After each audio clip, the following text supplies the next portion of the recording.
Hey, what's up guys? Peakabutter25 here, and I apologize if this video is quieter than usual. I'm recording this at like 9:30 at night, but I really couldn't get this one off my chest. I really couldn't. So I made the PowerPoint in like half an hour, and here I have it with my top 8 amusement parks. I could not get the thought because off my chest because I'm not visiting any new amusement parks for the rest of 2015. I will get to my 2016 candidates though. So let's start us. Um, I've only been to 8 parks, and the worst one I've been to is still not bad. It's the worst one I've been to. It is Six Flags America in Upper Marlboro, Maryland. 20 minutes north of Washington D.C. Some notable attractions include Superman Ride of Steel, the Batwing, one of 3 Become a Flying Dutchman. Superman Ride of Steel is a very bizarre, intimate hyper, and Joker's Jinx, a Premier Ride's later model of Spaghetti Bowl. Basically, the earlier models like the Flight of Fears, but the later models removed a mid-course brake run, so now it's just a lot of gravity and whatnot, and no mid-course brake run. But still, Six Flags America, I'd love to revisit this. I'd love to check out the updated Mardi Gras theming. I'd love to also check out Joker's Jinx because I did not go on it the first time. It was down when I went in July 2014, and also since I haven't been there since 2014. It's been quite a while since I've been there, so my review of it could change. The placements of the coasters and my rankings could change. But yeah, Six Flags America, number 8. Number 7 goes to Six Flags St. Louis. Their notable attractions to me include Mr. Freeze, Reverse Blast, American Thunder, and Screaming Eagle. Screaming Eagle being my personal favorite Woody, because it's smooth and it's really fun. Good airtime as well. It's located in Eureka, Missouri, which is about 30 minutes southwest of St. Louis. And it's just, the problem with this park is that they have a collection of rides, none of which really stick out. Some would argue that many argue that Mr. Freeze Reverse Blast is the best ride there, but there are those people that don't have, there's really no unanimous standout ride here. That can change if they do one thing though. RMC the Boss. Their American Thunder and the Screaming Eagles just fine. The Boss needs RMC bad. It does. I'll save that for a possible another video of my worst coasters I've ever been on. In reflection of 2015. But yeah, Six Flags St. Louis coming in at number 7. Number 6 is another Six Flags park, Six Flags Fiesta, Texas, in San Antonio, Texas. And the reason I visited this is because my father, when we were in Texas in May of 2015, he wanted to visit the Alamo, and I just learned that this park existed. I thought Over Texas was the only one that existed. And once I learned that this was in San Antonio, it was just like 10-15 minutes on the interstate away from the Alamo, and boom, we were at Six Flags Fiesta, Texas, spent the day there. Granted, I did not get to ride the SNS 4D Free Fly coaster because I went in 2014. It was not built. But notable attractions here include the first SNS 4D Free Fly coaster, Batman the Ride, the Iron Rattler, many consider to be the best RMC out there, and Superman Krypton coaster, many consider to be the best floorless coaster out there. Number 4 is Six Flags Over Georgia, and this is with Six Flags St. Louis during the same trip, during the same week I went to here as well as Six Flags St. Louis. I do have very fresh memories, and I actually could go back to this place for holiday in the park in November, December, because I have family down there.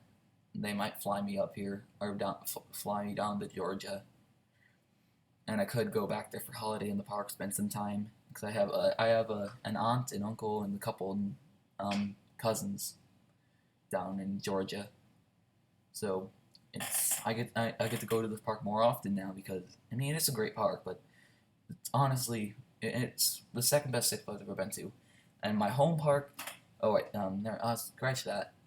This park. Let's get to the little nitty gritty details. This park is located in Austell, Georgia, probably about 20 to 30 minutes away from 20 to 30 minutes west of Atlanta. Notable rides are B&M Hyper, Goliath, the only girls flower Eurofighter with lap bars, Daredevil Dive, and one of the simplest B&M stand-up coasters that are actually good, Georgia Scorcher. I couldn't find a third notable attraction because this is really the only other unique notable ride. I don't like putting clones in as notable. Number 4 is my home park, Six Flags Great America. And this park, despite it losing despite it losing 2 out of 3 park battles, it's still a great park. It's located in Gurnee, Illinois, just a little hop away from Chicago. It's my home park. I go to this frequently. I am a Gold Pass holder. Notable attractions here are Raging Bull, B&M's first Twister Hyper, Goliath, many consider actually the worst RMC because of its boring layout. Raging Bull for life is for me. I'm a Raging Bull fan for life. And V2, one of the few impulse coasters out there. Unfortunately, this thing lost its ability to use the holding brake in 2008. But a holding brake on a vertical spike, hey, that's better than a dive coaster right there. And this park's lineup is kind of weak in comparison to others. If you compare it to other parks, their lineup isn't as strong as it sounds. Because their B&M Hyper is one of the worst out there, but it's still good. The Goliath is one of the worst RMCs out there. V2 is an incomplete circuit launch coaster, and it's the only one they got. Sure, it's still a great park, but the lineup is pretty weak. The lineup doesn't really pack a punch for most people, but it's basically the only park we have in Illinois, despite it being a larger state. Now we're getting out of the realm of Six Flags. We are getting to Hersheypark in Hershey, Pennsylvania. And I had a hard time debating what the major city would be here. Hershey's a big enough tourist attraction for itself. Harrisburg is just a few minutes away. And Philadelphia, which is the nearest notable major city that everyone knows, is 2 hours away. I think 2 hours east, 2 hours southeast. Notable attractions here include my personal favorite Ignition launch coasters. Not my personal favorite Intamin, but my favorite at this park is Storm Runner. Other notable attractions are Fahrenheit, the only coaster in the U.S. to feature a Norwegian loop, and Sky Rush, which is an Intamin Megalight on steroids, basically. Number 2 is Kings Island. This is the most recent park I went to, until I go to Great America in a week or two from now, from when this was recorded. And Kings Island is located in Mason, Ohio, about just a suburb of Cincinnati. And their notable attractions include Diamondback, one of arguably the best B&M Hyper in the U.S. or of all time. I mean, it does give Shambhala a good run for its money. Banshee, arguably one of the best B&M inverts out there, taking a place alongside Montu and Nemesis, and the Beast, the longest wooden coaster out there, I think. Because I'm pretty sure the longest coasters currently out there are steel. And it's also an Ace Coaster Landmark recipient. I mean, it's a great coaster. And it's kind of jerky because it's probably like 30, 40 years old. It's really old. It's still a great ride. And number 1, if I've been to Ohio, and I live in northern Illinois, you know where this is coming. Everyone's number 1 if they've been here is Cedar Point. I honestly love this park. It's one I would visit every day. I would sacrifice a lot in order to have this my home park. This is a great park. I know that the regulars do complain about the prices being a bit too high and the rides not always being operational. Like, I know Top Thrill Dragster and Maverick love to break down, especially Maverick. I almost lost the opportunity to ride it in 2013. Thankfully, I got on it in 2015 for the second time, because one of the cars ended up stalling by the mid-course brake run because it was a misfire. It kind of rolled back. The mid-course launch did not do the full launching power, and I almost missed out the opportunity to ride it in 2013. And you really got to give this up to Cedar Point. It's just a great park. If Sandusky isn't enough major city, then Cleveland's about an hour to the southeast. and some of them, there's so many notable attractions here, but the three big ones are Millennium Force, Top Thrill Dragster, and Maverick. All Intamins, all world class, all amazing rides. This is an amazing park, and I have to give it props. It's so well done. Now they're adding Valorvin. We're gonna move on to the next one. Possible 2016 travels. We currently have a list of what we could be doing in the summer of 2016 from the months of June to August. Because I get my school gets out late May, right about Memorial Day weekend, assuming there's no snow days. And it goes back into school mid-August. So what in that time can we possibly do? Number one is pretty much certain. We are pretty much going to renew our Six Flags Gold Pass, which allows us to do any Six Flags if we travel, even though, if you see the list below, there are no Six Flags parks this year. My most likely option is going to be Busch Gardens Tampa. We already are going to vacation down. We already do have a vacation in the basic routes of planning for Tampa Bay area. And Busch Gardens Tampa is probably going to be my end of the deal. And I plan to go on whirly rides like Kumba, Cheetah Hunt, Shikra, and especially Montu. And hey, we'll see if Cobra's Curse is also open. I mean, should. It's going to be August when I go there. And possibly while we're down in that region, we may visit Carowinds, which could give Iron Rattler a run for its money for being the best coaster ever. And those two will most likely be on the same vacation in early August. And then we also like to have a mini vacation. And we do have a little home job. We do pet sitting. So we do get a little bit of extra moolah. That's how we afford our vacations. And we do a major vacation and a mini vacation. And we have 3 ideas for mini vacations, local vacations. I guess you could put a revisit to Six Flags St. Louis on here, but that won't really work though. Our really big options for our mini vacation go in this order.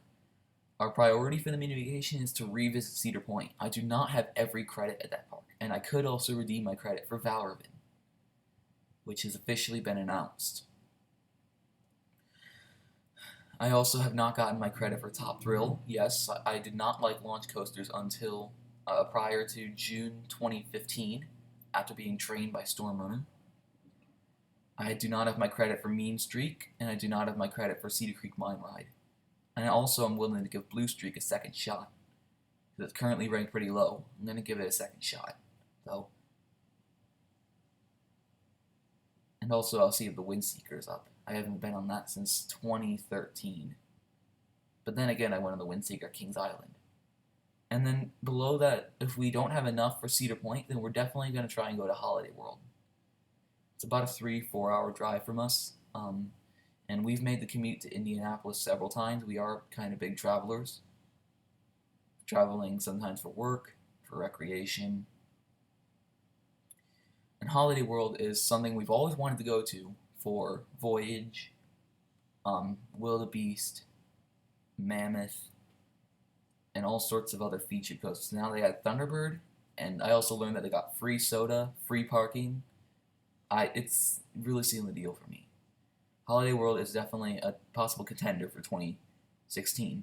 And then at the bottom of the list, if we're really, really running low on money, if we don't have enough, we can get to Wisconsin Dells, to Mount Olympus, and 1 tank of gas.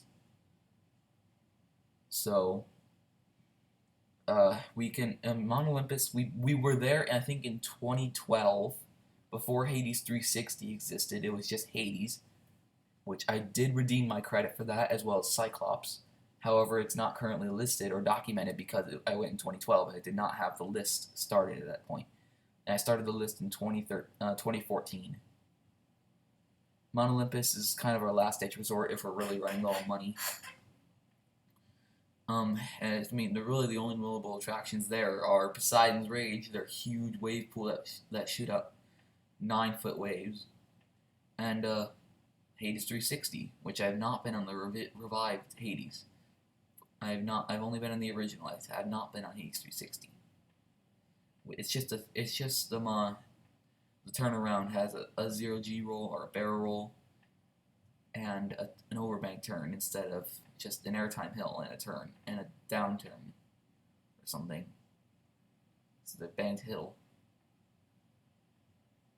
But yeah, these are my possible summer 2016 things. You also saw my favorite parks. I also will be doing more recaps of the 2015 season. Expect to see soon enough. One of these probably going to go up this weekend. Top 10, top 10 best coasters that I've ever been on. Top 10 worst coasters that I've ever been on. And maybe we'll see something else as well. I don't know. We could see it. I also could be doing some more speculation videos, predictions. I have an idea in my head right now about things I want to see at every Six Flags park. I am very familiar with Six Flags because I'm a pass holder. So Six Flags is honestly my home chain.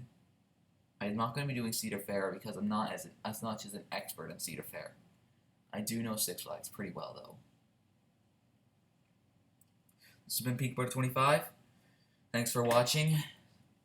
You don't have to like or subscribe. It's just I appreciate that you took the time to watch my vid.